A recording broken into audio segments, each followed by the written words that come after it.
now getting into the political history of the Maurya dynasty. We have already said that the foundation of the Mauryan dynasty was made by Chandragupta Maurya. The Mauryan rule came by displacing the erstwhile rulers of Magadha, namely the Nanda dynasty, which itself was a very mighty power. The beginning of the Maurya rule, as we have said, is sometime between 325 BC and 321 BC. We do not know the exact date. One thing is clear, that the Maurya rule was established in Magadha with its capital at Pataliputra. Before we embark on describing the political history, including the foundation of the Maurya rule, a few preliminary words are necessary. There is, in fact, a long history of Magadha even before the Mauryas came into prominence. Magadha, that is the region of present-day southern part of Bihar, was one of the 16 territorial polities called Mahajanapadas during the time of the Buddha. In the beginning, it was just one of the 16 political powers. Then it began to rise fast under two very energetic rulers, Bimbisara and Ajatashatru, in the 6th, 5th centuries BC. There were then many rulers, but it was possibly by the early part of the 4th century BC that the Nandas came to occupy power in Magadha. By the time its most important city was Pataliputra, which we have already said, figures in Greek accounts as Paliputra, even at the time of Alexander's invasion in India. The rise of Magadha had already become visible under the very powerful Nanda king Mahapadmananda, who actually flourished before the Mauryas. This energetic ruler, a very well-known conqueror, established Magadhan control over a vast tract of North Indian plains. We are not getting into that. The last known ruler of the Nanda dynasty was Dhanananda, known in the Greek texts as Xandremes or Agrammes. We do not know exactly how Chandragupta Maurya came to displace the last Nanda ruler Dhanananda. We shall come to that later. But we would also like to ponder here the very dynastic name Maurya, where from this name crop up. The name Maurya is explained by historians in different way by using different types of texts. One version is following the drama Mudra Rakshasa, that Chandragupta originally was a son of a Nanda ruler. His mother was a slave woman named Mura of the Nanda rule. She belonged to the Nanda household and was a slave woman, and the name Mura actually is the base of the name ending of the first ruler Maurya. As we said, this is a late story and we cannot really put much faith on that.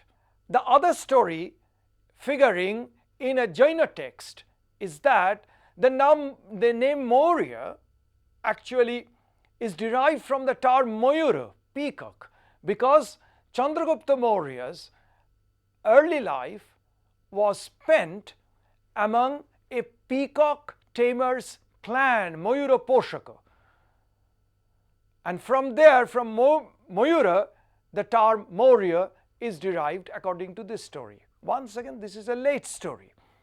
The Greek rulers tell us that the ruler named Sandrocotus did not have any pedigree. He did not belong to a royal house. He did not enjoy a high Bodna status that is typical of a ruler of Kshatriya origin. So there is, even though the stories are different and the stories belong to different periods, one thread, common thread is visible, that Chandragupta Maurya did not enjoy any pedigree. He did not belong to a Kshatriya family. Perhaps he came from a relatively obscure origin. The later Buddhist Ceylonese texts considered that the Mauryas were Kshatriyas, possibly trying to highlight that the Mauryas belong to a high Bodna origin, which is debatable. Once again, if we go look at the Greek texts, the stories are, particularly in the stories of Justin and Plutarch, that Chandragupta, without having any pedigree, was asleep in a deep forest when a lion licked his feet. There is also a story that an elephant picked him up of his own accord on the trunk and kept him on his head. Now once again, there are commonalities in the story. That association of the first Maurya ruler with forest region, that the Maurya ruler did not enjoy a pedigree, and from a relatively obscure origin he rose to immense political prominence. As we said, these are all later sources. There is, however, one very early text. This is the Mahaparinibbana Suttanta, a canonical Buddhist text that speaks of a clan, a non-monarchical clan named the Mauryas of Pippalivana. This Pippalivana area is located in the Nepalese Tarai area. The name Maurya comes very close to the well-known later historical name the Mauryas. And this is the earliest of the literary sources we are using. So this much is clear, that Chandragupta Maurya rose to prominence without ever enjoying a royal pedigree or a very high social status in his early life. Without going into the other legends and stories, this much is clear, that Chandragupta Maurya overthrew the last Nanda ruler Dhanananda or Agrammes Zandrims and captured power at Pataliputra. By doing so, possibly in around 325 or maybe around 321 BC, he soon inherited the already extensive territorial position under the Nanda rule of Magadha. The Greek authors, particularly Plutarch and Justin, referred to a major clash between Chandragupta Maurya and the last known Greek governors who were placed in charge by Alexander at the time of his departure from India. These Greek governors were placed in charge of different areas of present-day Punjab and in the northwest. According to the description of Justin, Chandragupta, that is Chandragupta, put an end to the last remnants of the existence of the Greek governors. The last known date of the existence of Greek governors is about 317 BC. So if Chandragupta Maurya captured power in Magadha by about 324-321 BC, then in the next 6 or 7 years, he was gradually pushing his territories from the Ganga Valley towards the Punjab area, that is northwest, and therefore came into clash with the Greek governors established by Alexander at the time of his departures. So there is a clear expansion of the territory from the Ganga Valley area towards the north and northwest. It obviously came close to the northwestern frontier of the subcontinent. At that time, the northwestern frontier area also bordered close to the realm of Seleucus Nicator, a general of Alexander. As we know well, Alexander did not leave any direct successors to his vast territorial conquered area. So after his death, his conquered area was apportioned among his generals. The eastern part of his territorial possessions came under the authority of one of his generals, Seleucus Nicator. Seleucus Nicator was ruling over West Asia, and also the area came close to the northwestern borderland of the subcontinent. That led to the clash between Chandragupta Maurya and Seleucus Nicator around 301 BC. We do not know the exact account of the war, nor do we know about the exact outcomes of this conflict.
I must tell very clearly here that there is no indication whatsoever that Chandragupta and Seleucus entered into an actual marriage alliance, or Seleucus gave his daughter to Chandragupta Maurya as a mark of this peace treaty.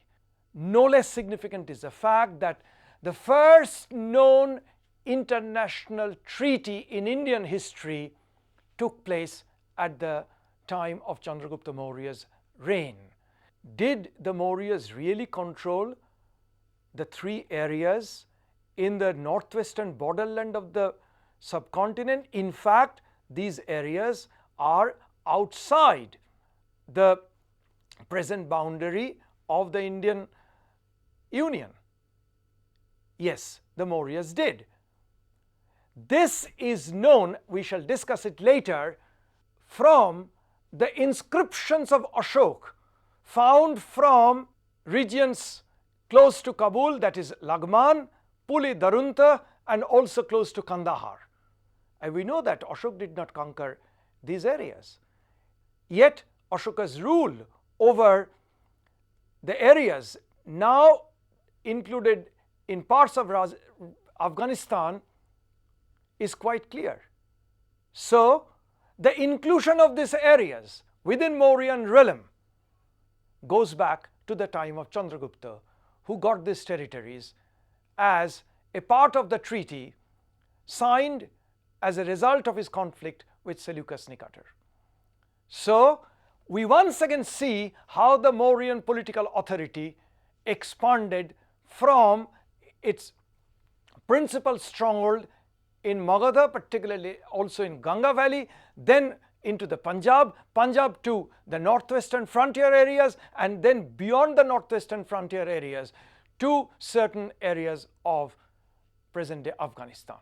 The inscriptions of Ashok coming from Afghanistan are written in Greek and Aramaic script and languages.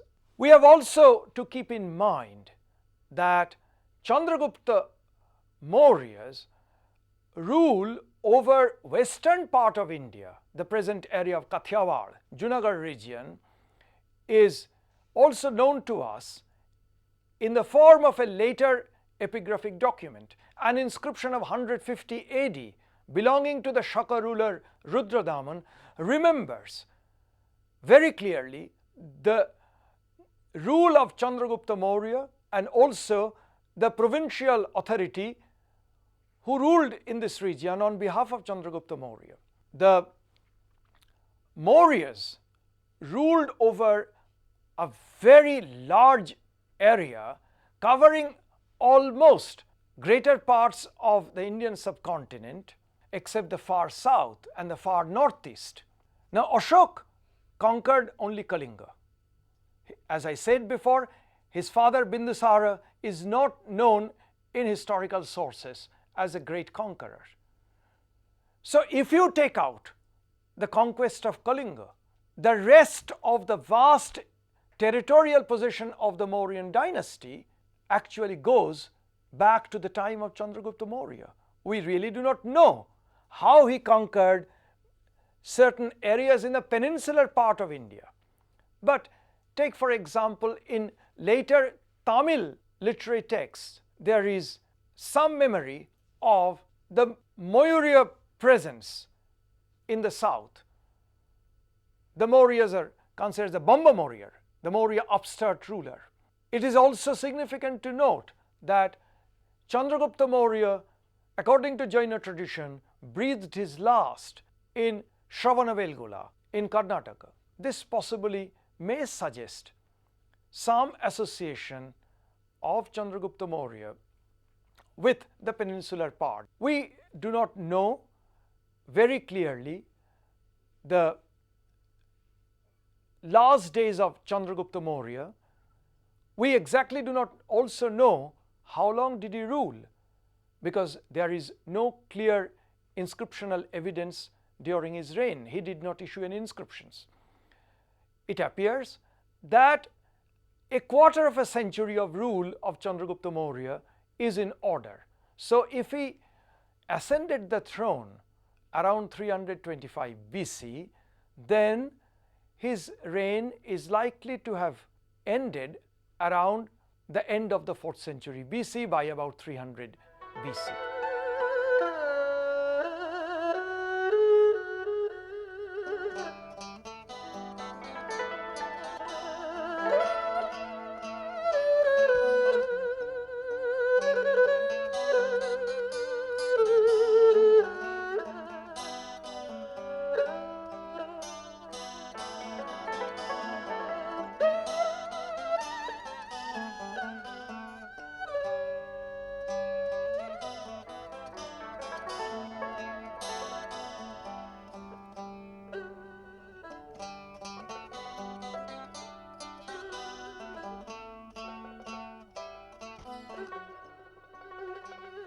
We cannot determine the veracity of this story in an authentic manner, but at least this is the story of the last days of Chandragupta Maurya's life in the Jaina literature.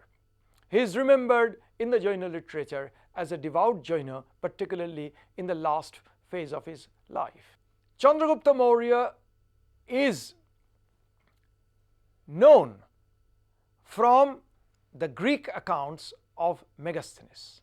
As we said, Megasthenes is Indica, which is handed down to us by the later 3 accounts of Diodorus, Strabo and Arrian, speaks of many aspects of administrative system of the Mauryan times, social and economic conditions of the Mauryan times, the network of communications of the Mauryan times, which we shall discuss in details later. But there is absolutely no doubt that the treaty with Seleucus resulted in the arrival of Megasthenes as a Seleucidian envoy to the Mauryan court, Pataliputra. There are some problems in the descriptions of Megasthenes. He has given us many fantastic stories, like he once said in his account that Indians are never accused of lying. Definitely this is a hyperbolic statement. Or he said, famine never visited in India.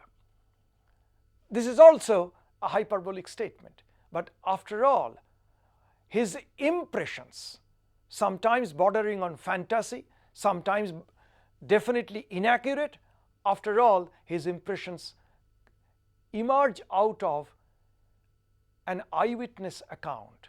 He did visit India. He was mainly based in Arakosi or Kandahar area, and from Kandahar he visited Pataliputra, Palibotra, the Mauryan capital. Obviously, he traversed a greater part of the subcontinent, particularly northern Indian areas. After Chandragupta's reign, came to the throne his son and successor Bindusara. Once again, we do not have any definite dates about this second ruler of the Mauryan dynasty. We have to assume, in the absence of any firm data, that Bindusara also ruled for about 25, 27 or 26 years.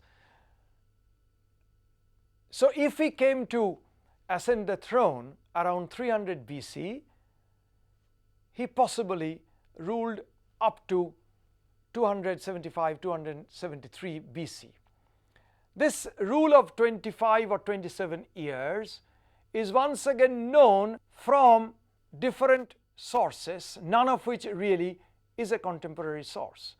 He did not issue any inscriptions, or there is no definitely ascribable coins belonging to his reign.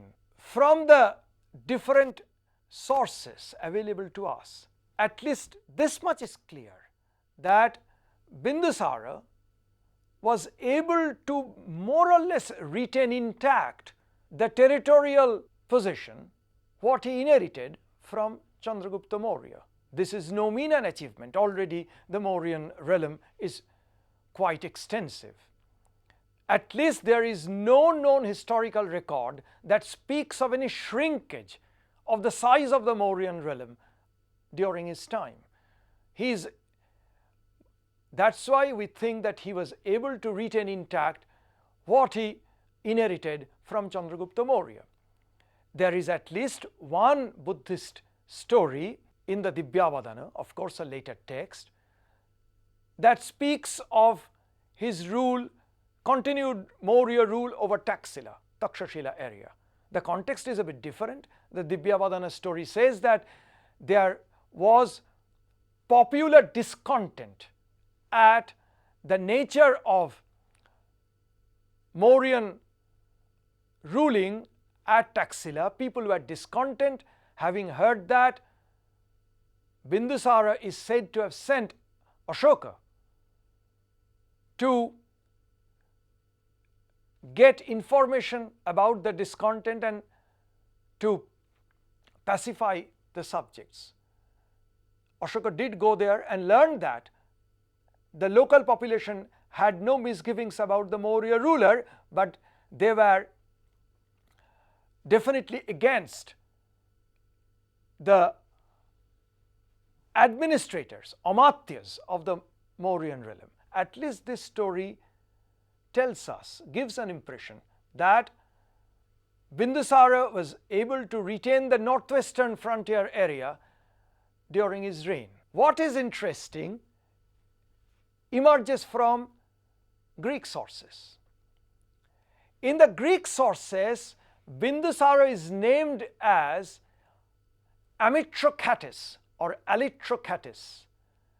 This Greek name is in fact derived from the Indian name or Sanskritic name Amitraghata, meaning a ruler who is a slayer of his enemies or slayer of his foes. This epithet may indicate the prowess of Bimbisara, though as we said earlier, we have no clear evidence if he at all undertook any major conquest. Whom he actually slayed we do not know. The Greek texts remember him as a close friend of the Syrian Greek ruler Antiochus I. According to the Greek accounts, our Bindusara requested to Antiochus I to buy for him figs, good wine, and a philosopher. The Greek term for philosopher is the sophist. Antiochus I is said to have replied that he would be happy to send for his Indian counterpart fig and wine, but not the philosopher, because the sophist or the philosopher cannot be purchased. He is not a purchasable commodity. Once again, what is emerging out of this Greek account is Bindusara's continuation of the Mauryan policy of maintaining cordial relation with the Greek rulers beyond the northwestern borderland of the subcontinent, in this case Antiochus I. This is a policy the Mauryas have begun during the time of Chandragupta Maurya in the form of entering into a treaty, into an alliance with Seleucus Nicator. So, the Maurya ruler Bindusara continues this policy.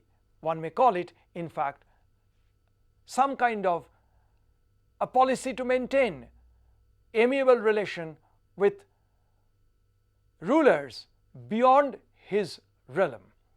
I am by no means trying to tell that what is called foreign policy now in present day is anticipated by the Mauryas, but there is a sustained interest of the Mauryas to keep a friendly relation with the Greek rulers of West Asia. This will be a policy we shall see later, continued also by Ashoka.